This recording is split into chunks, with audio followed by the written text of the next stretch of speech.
So we're just going to have a little go at mixing different greens.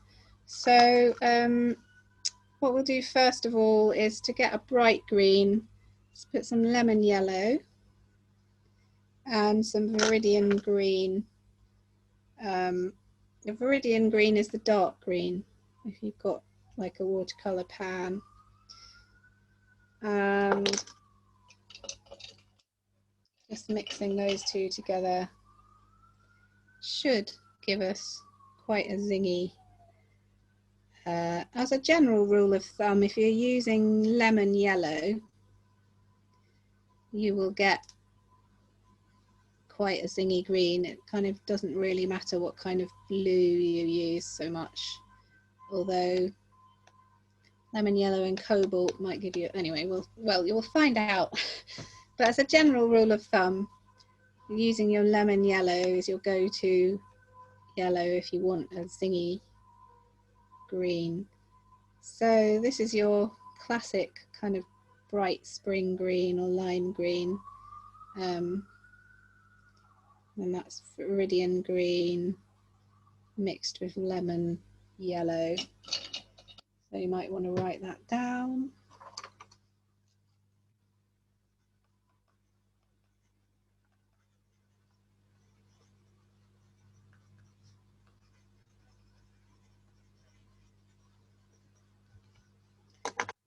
And then try the same thing but use a cadmium yellow. So if you haven't got a cadmium yellow, try any kind of orangey looking yellow that's in your kit.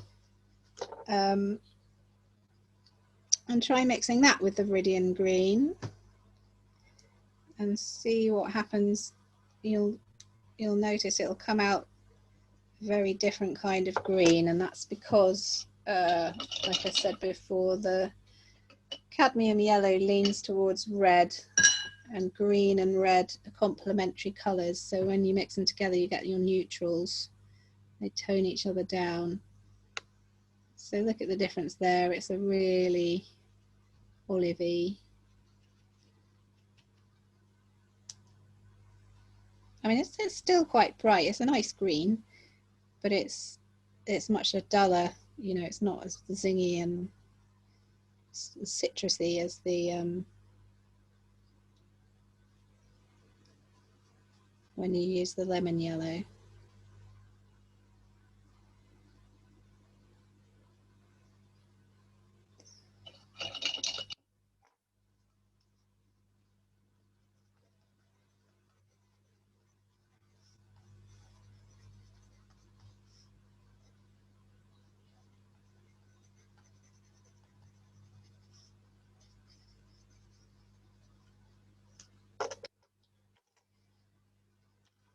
So now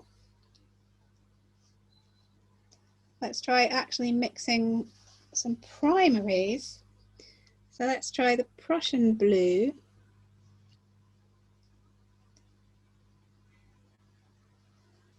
with the lemon yellow.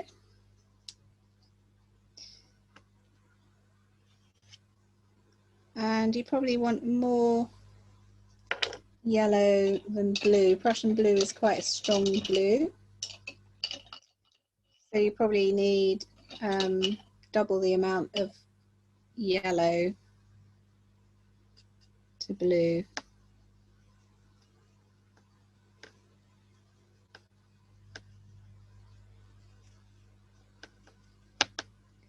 And that gives you quite a nice, it's quite subtle. Well, it's more subtle than the, well, slightly more subtle. And again, that's a nice bright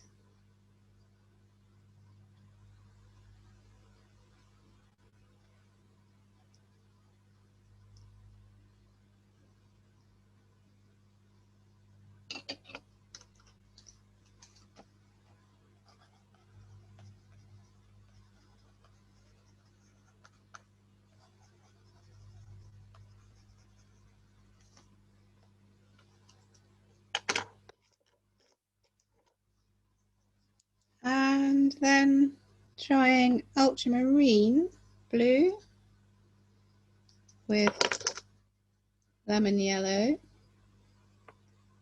And again, you probably want more yellow than blue.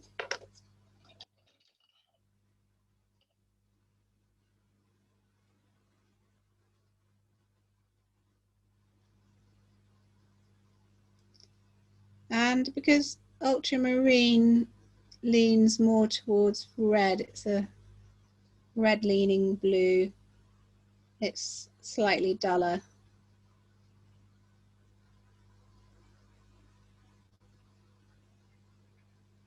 It's not so zesty.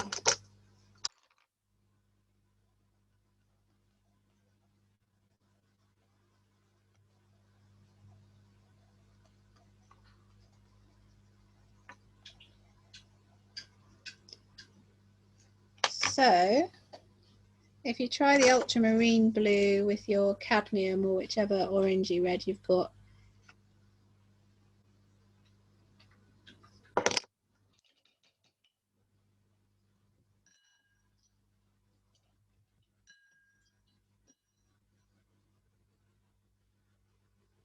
this will give you a really gungy,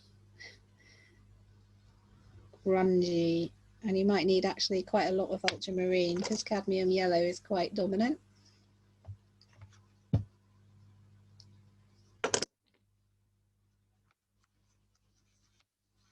It comes up like a really dark, really brownish green. It's almost a grey colour, real camouflage green.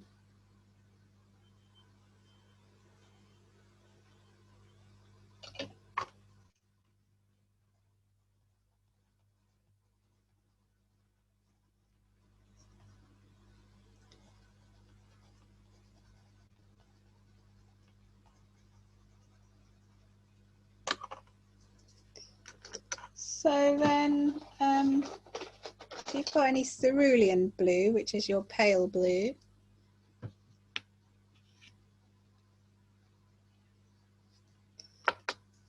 let's try some cerulean blue and some gamboge. If you've got any gamboge yellow. If you haven't got gamboge, try yellow ochre and see. Find out what happens when we mix those.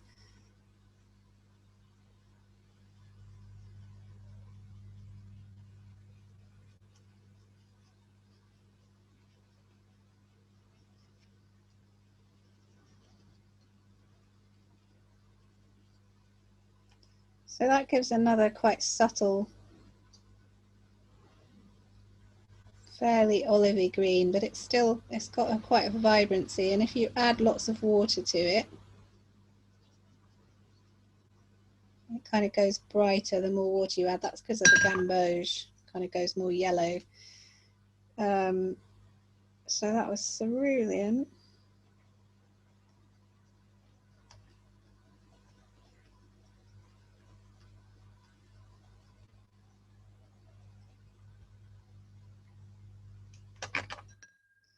And then we could try cerulean blue and lemon yellow. And this, I think you'll find, again, gives you quite a zingy.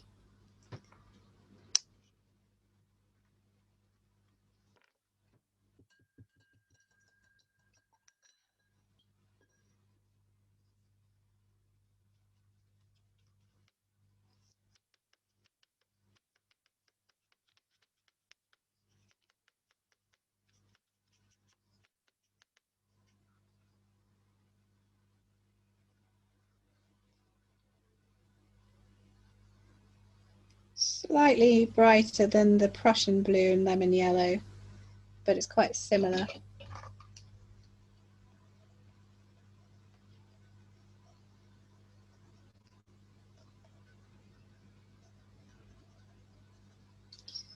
And then trying the cerulean with the cadmium. Let's see what happens there.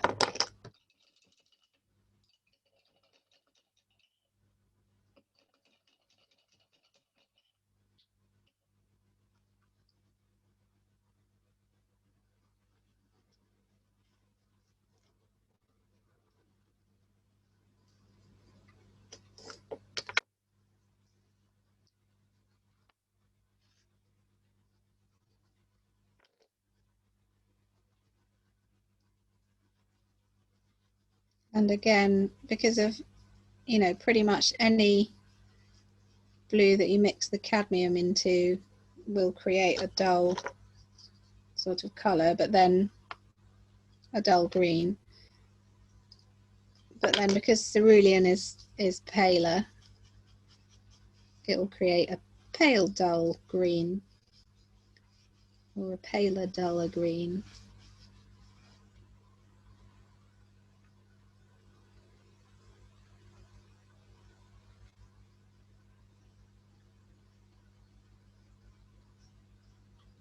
Jo, where does sap green fit into that spectrum?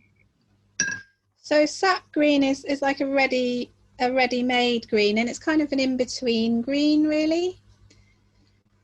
So it's it's not that bright, you know, but it's not like a really dull olive. So it's quite nice. It's kind of your go-to leaf green, really.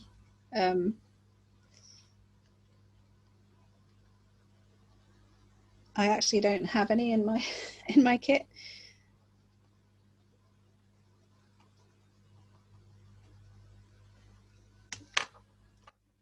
So you should really be able to see the difference between the different yellows, and it's more, when you're mixing green, it's more about which yellow you use than it is about which blue. And then the other thing you can do if you want to, if you're not still on the other steps, is try mixing on the page. So put a bit of ultramarine down.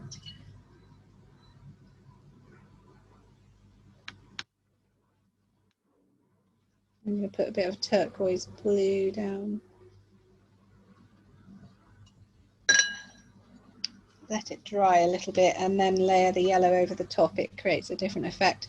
And then if any of these have dried, you might try, say, add some blue across the top. Hang on, that one's dry. So you can kind of layer and sort of darken the colours by layering, or brighten the colours by layering. So if you layer cadmium yellow over the top of a green you've already put down, it sort of makes it look brighter. It's kind of counterintuitive in a way. And lemon yellow is a bit more transparent than cadmium yellow. So if you do the same with the lemon yellow, it won't show up as strongly.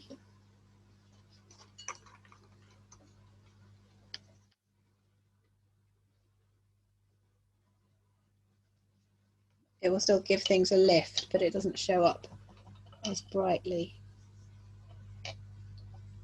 as intensely, rather.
And you see the difference here with my cerulean blue and gamboge, and then when I add more water to it, they look really different, those greens.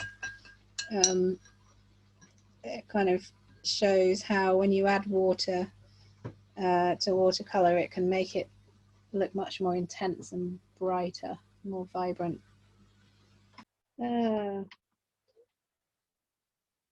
Right, so I'm going to show 3 different methods for drawing these different leaves. So the first one, you'll need a graphite pencil, an HB or an F. I'm going to use a mechanical pencil, a 9mm, but doesn't matter what kind of pencil really. And the first one I'm going to do is this. This is a rose leaf, and so as usual with any kind of botanical drawing, a lot of it is to do with observational skills. So you really want to have a good look at your subject before you start drawing. Kind of really try and take in the shape of it, and look for things like you know, synchronicity. Is one edge, are both edges exactly the same, like symmetry. You know, I'm looking, this one's got a nice vein down the middle, but the bits, the other veins, the smaller veins coming off it are different. You know, they're not all exactly the same, it's not uniform. And then this edge has got a bumpy bit in it where it goes, it kind of dips, whereas this edge is straight. Not straight because it's curved, but you know, it's just one straight curve. A straight curve. And then just choose your starting point. So you might start at the bottom, you might start at the top, you might start in the middle. I'm going to start at the top, just, I don't know why, because I want to. And then you're just following the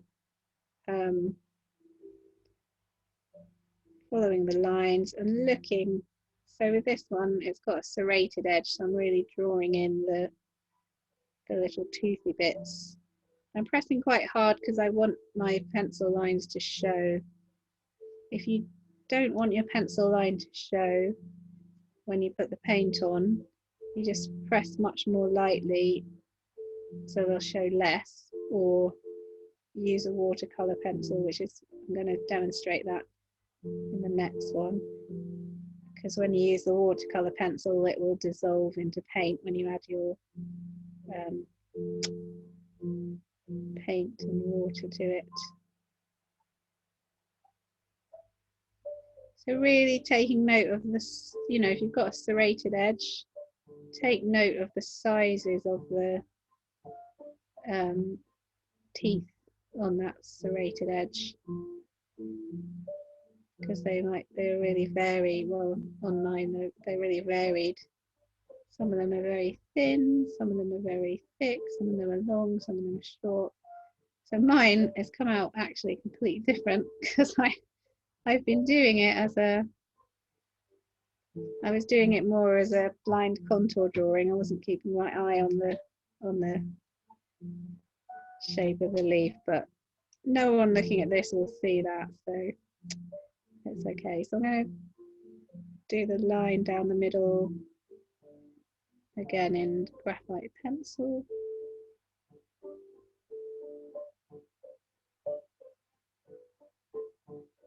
And then the veins coming off that one.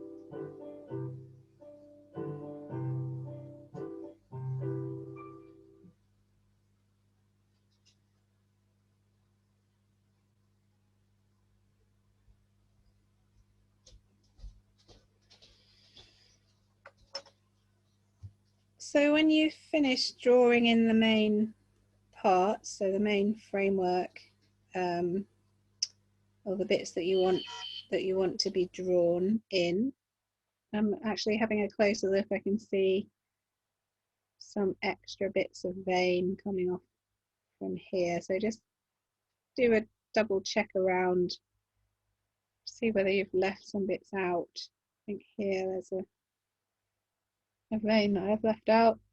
And then with this leaf, it's got like more than one shade of green happening on its surface, and it's obviously got these nice splotchy bits as well. So parts of it are really quite bright and zingy, and then but the majority of it is quite a dull green. So I'm going to tackle that by doing layering. So I'm going to put a very bright zingy green in a very thin layer using quite a thick round brush, so quite a thick pointy brush. So this is a 14, it's very big. And I'll just demonstrate before I start adding the paint how you can use the tip of your round brush, because it's the shape of the serrated, you know, the points of the the points of the serrated edge. Your tip of your brush is the same as those points. So once I pick up the paint on the brush, I'm just going to be kind of feeding it into the tips of the edges of the serrated edges, and then spreading it across the rest. I'm just going to do quite a thin. I'm going to use where we mixed the Viridian green with the lemon yellow, and I'm going to add a little bit more lemon yellow to that mix, and quite a lot of water, because I want it to be really quite watery. Don't want it to be too thick. So, and then just bringing it in, using the brush to feed it into the pointy bits. And I'm using an extremely light touch. If you, on satin smooth hot pressed paper, if you put pressure on, it tends to kind of scumble the surface of the paper a bit. So the best way of doing it is to just sort of drag the paint across, and I'm going to turn it upside down so that I can feed it more easily into the tips again using the tip of my brush.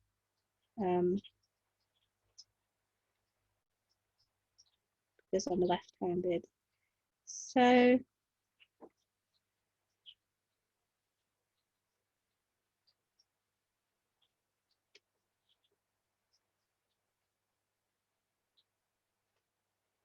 I've done that, and then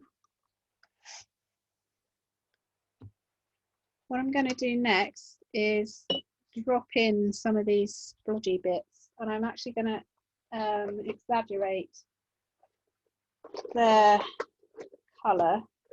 So they are, on my actual rose, they're like more of a brown, but I'm going to make them more, I'm going to use alizarin crimson.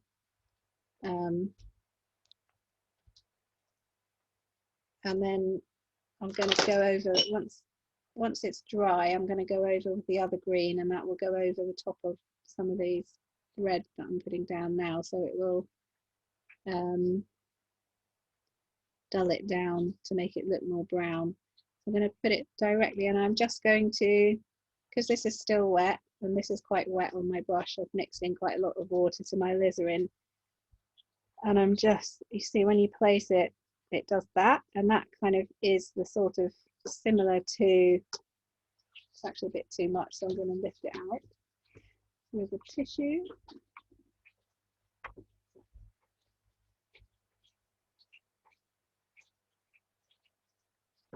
It's spread about a little bit too much.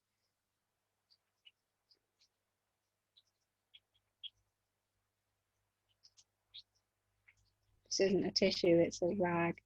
But anyway, you get that nice textured-y, splotchy effect of these splotches that are on the leaf.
So I'm just going to let that dry for a little minute.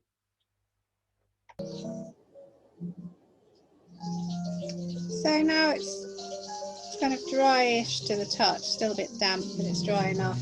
And looking at the colour of it, it's like a deep green, the bit that's not quite zingy. And so what I've done is I've got where I've mixed my cerulean, I think viridian green with cadmium yellow here. I added a bit more viridian green into that, and then I've added a lot of water to it, so it's quite a deep green, it's quite a nice green, and I'm just going to place it on my leaf in the areas where it's a bit darker, just to give a little bit of depth.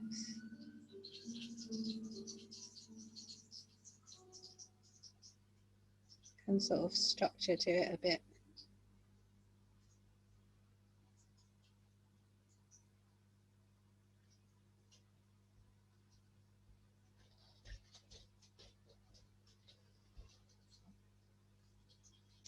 And then what I'm going to do is I've got this teenager cooking vegetarian sausages, which is what the sound effects are.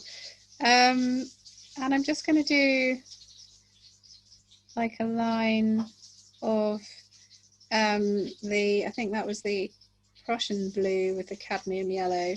Just going to add some of that into the darker, like so the line down the middle of the middle vein, and then some of these veins going off.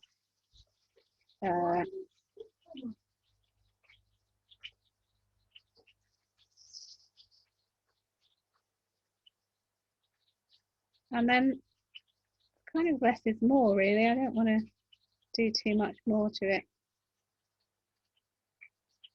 I'm tempted to put the shadow in, but I'm not sure that will help. So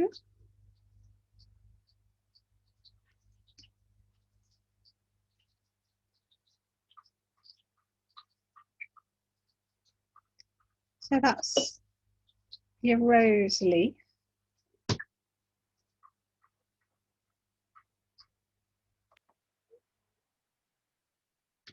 So the next method I'm going to show you is using watercolour pencils to draw out to do the leaf. So I'm going to do the middle one now. So I'm starting off with like a lime green watercolour pencil. I'm just going to draw the main vein going down, and then now this leaf, it does have serrated edges a little bit, so I'm going to put a little bit. I'm not going to be that precise with all because they're quite subtly, the tiny serrations. So, and it's been eaten a bit by some bug. I'm not going to put in all those gaps, but I will have some. So like on this side, I'm going to put in the bit's been chewed. And things to look for, is if you've got this kind of leaf where it's got leaflets they're opposite, so it's kind of they're opposite each other. So just really it's observation, using your eyes to kind of see where the leaves relate, how they interact and relate to each other.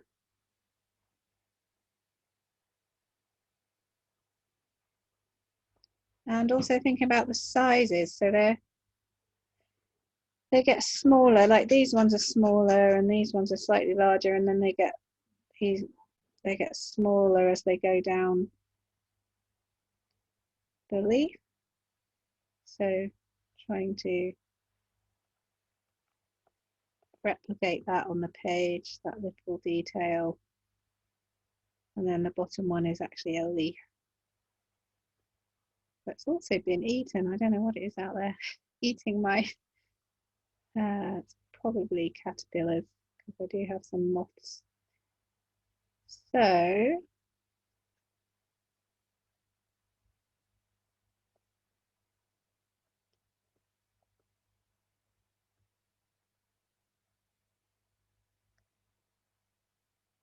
then I might look for where this kind of pale limey green is on the leaves, and sort of use different methods. So what we were doing just then was on point, using the tip of the nib.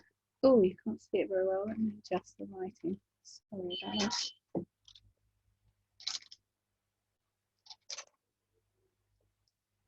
that. So we were using the tip of the nib to draw the lines, and then now we can do what's called grazing, which is where you kind of have the pencil almost flat on the paper. So if you put your pencil down and then you pick it up, but keeping it at the same angle, and then you're holding it differently, so your finger is on top of it, you're gripping it like this with your finger on top, and then pressing down the whole of the side of the edge of the tip of the pencil, just filling in where the bright green is happening in there, which is actually most of the leaf. I mean, you could just fill in all the leaf, but you see how this creates a very soft texture. If you're using smooth paper, you get a very soft texture. If you're using cold pressed or rough, you're going to have to press harder to fill in the paper. You'll get a textured effect because of the texture of the paper. And then, so then I'm going to take my dark green and I'm just going to go down the stalk in dark green because it's darker. And then I'm going to draw in my veins. So this could take quite a while, drawing in all the veins. And then when we add the paint, it's going to be a question of thinking about the pressure that you put on your brush to retain these sharp lines or to get rid of them. It's kind of a question of what you want to do. Where it's kind of smooth, you know, you've done the grazing of the side of the pencil, that doesn't matter so much. That will kind of just melt a bit into the water. But if you want to retain these sharp lines of the veins, you have to be careful about the pressure of the brush when you're putting on the paint and the water. So I'm going to pause while I add all these veiny bits and come back to you when those are done. So now I'm just going to use a round brush to quite a smallish one. I think it's about maybe a 10 or an 8. And what I'm going to do first is, because this stalk down the middle of the leaf is quite red, so I'm going to go back to my alizarin crimson, and I'm just going to use the tip of the brush to run that down the middle. It's going to really exaggerate the colour. It's quite bright, but then it's mixing with the green that I already put down, so it's dulling it slightly. And then I'm going to use I think it's the Viridian green, and then, oh, is it it's a cerulean blue mixed with a lemon yellow, which is a nice zingy green, and I'm going to mix it with quite a lot of water. And I'm just going to place it on each leaf. So it will mingle with the drawing of the watercolour pencil, but because I won't put too much pressure on, you'll still get the veins that I've drawn in showing. Sorry, So Joe, really, what's your colour mix again? it was the cerulean blue and the lemon yellow mix, Okay. I think.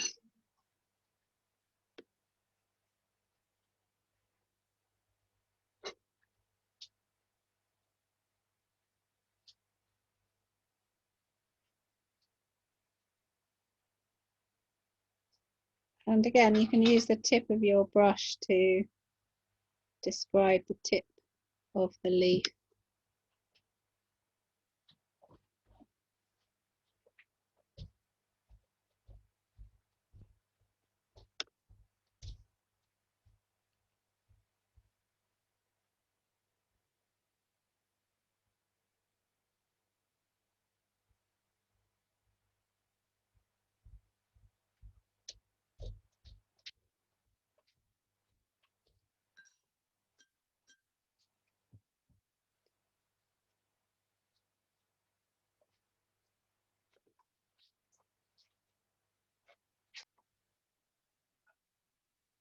And then with this one, for me, it's the lower halves of all the leaves have this depth to them. And I'm just going to, pick up where there's quite a thick mix of the viridian green and the cadmium yellow. But I've got a lot more green in one area. I'm just picking it up on my brush. And I'm just going to sweep it across along the vein of each individual leaflet. So,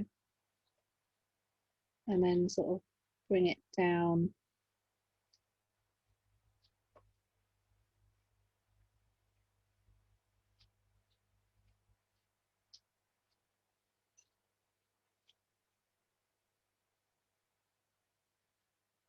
I'll give like a shadow to one side of the leaves. It's going a bit, shape's going a bit strange. I'm going to do some lifting out in a minute to remedy that. So that'll just give a little kind of three-dimensional effect. Give it a bit of depth. If it's already started to dry, this will have, it won't mingle so much. So down here it's already started to dry, so those are a bit more precise. But up here it's still quite wet, so I'm just lifting out little areas here and there with my cloth.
So for the next method, I'm going to show you how to use just an ordinary wax candle to draw in the veins and the shape of the leaf first, and then we can be a bit freer when we're adding the colour and the paint. So I'm going to draw this buddleia leaf. So it's difficult because when you're using an ordinary wax candle, on white paper, you can't see you can't see what you've drawn, so it's really, you're kind of working quite intuitively as well.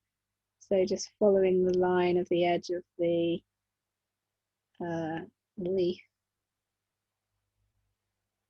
and then when you get back to the top, do the main vein down the middle, and then add one or two of the other veins on there. Now hopefully, oops, blowing off my wax, I've blown my leaves away. You want to get rid of the excess wax because that will just mess up the brush. And if you want to be able to see what you've drawn, hold it up to the light at an angle. I don't think you'll be able to see on here, but you can, when you do that, you'll be able to see. Can I get it? Yeah, you do that sort of thing, and you'll be able to see what you've drawn. And then if you want, you can use a blending stick or the back of a paintbrush or a cotton bud to kind of press the wax down.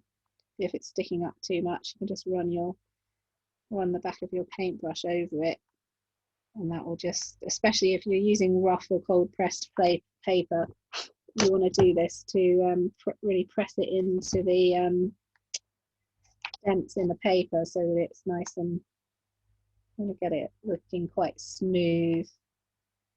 And you can see where it is if you hold it up at an angle to the light. And then once you've done that, I'm going to use my large round brush. That's a number 16. And the colour for this one is a bit tricky because it's quite kind of very bluish, this buddleia leaf. It's a very bluish green. So I'm going to use my cerulean blue, and I'm just going to mix it in with where I've got my cerulean blue and my lemon yellow, and I think there's a bit of viridian green. I'm going to mix it in with that. So there's more cerulean blue in this, quite blue. And then I'm just going to run it over the, and it's okay if it overlaps, it's going to overlap because I can't see where the line is. And I'm going to add a bit more. I want it to be quite watery. So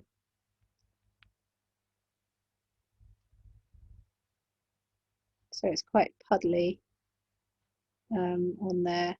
And then I'm just going to add in some viridian, like pure. I'm going to put more out because I haven't got any there.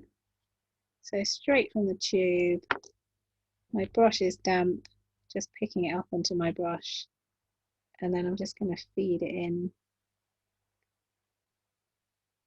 This one will be much more abstract, much less kind of realistic looking. I'm just feeding in this darker green along the line of the vein, and maybe a bit along the edge, along one edge, to kind of give the idea of depth.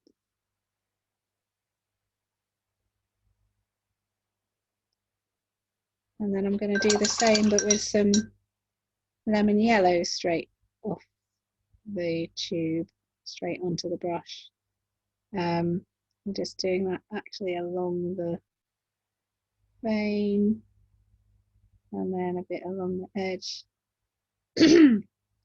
And this is where it starts to kind of get a bit fun.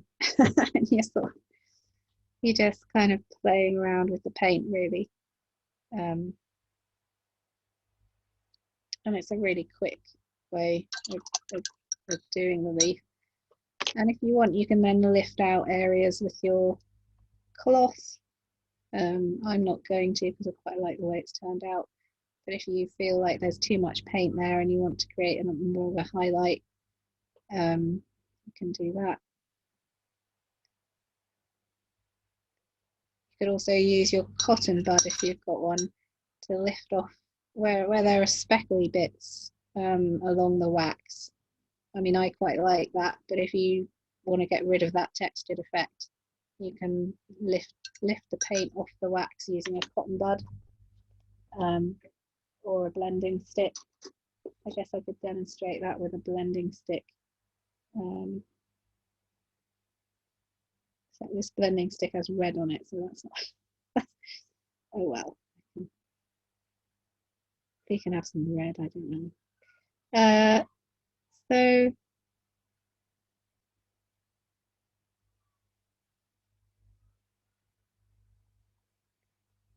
that's 3 ways of 3 different ways of painting the leaves. One more abstract. Blending stick as well you can use to draw into it, or you could use a palette knife or the back of a paintbrush or cotton bud.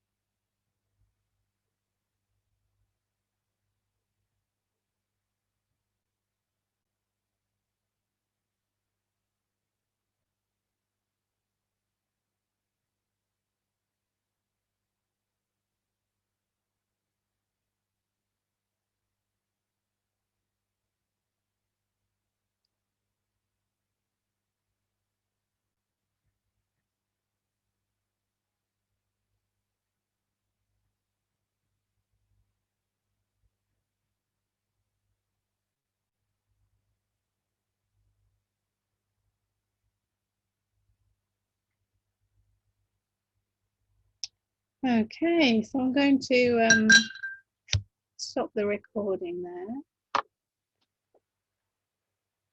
See you next time.